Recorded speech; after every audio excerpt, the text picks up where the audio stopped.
একটা ভূমিকম্প হবে পৃথিবীর পূর্ব দিকে। পৃথিবীর পূর্ব দিক মানে এই যে ভারত, পাকিস্তান, বাংলাদেশ, শ্রীলঙ্কা, ইন্দোনেশিয়া, ঠিক আছে, এই সিঙ্গাপুর, এই যে কন্টিনেন্ট, মালয়েশিয়া, এটা পৃথিবীর পূর্ব দিক। এদিকে একটা ভূমিকম্প হবে। তারপরে 7 পৃথিবীর পশ্চিমে একটা ভূমিকম্প হবে। পশ্চিম মানে বোঝেন না?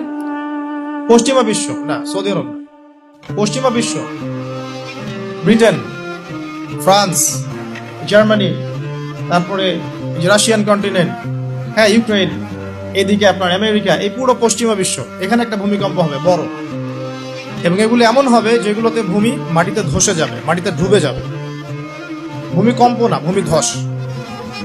8 পৃথিবীর মাঝখানে মধ্যপ্রাচ্যে একটা ভূমিকম্প হবে, যেখানে আমাদের সো কল্ড আমিরুল মুমিনিনরা থাকে, যারা আমেরিকা এবং ইসরায়েলের বন্ধু, এদের এখানে একটা ভূমিকম্প হবে ইনশাআল্লাহ। আর 9 ইয়েমেন থেকে একটা আগুন বের হবে।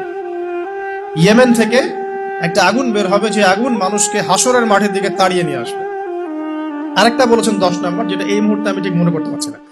তো এই 10টা আলামতের কথা নবী সাল্লাল্লাহু আলাইহি ওয়াসাল্লাম বলেছেন, না হওয়া পর্যন্ত, এই 10টা আলামত না আসা পর্যন্ত কিয়ামত হবে না।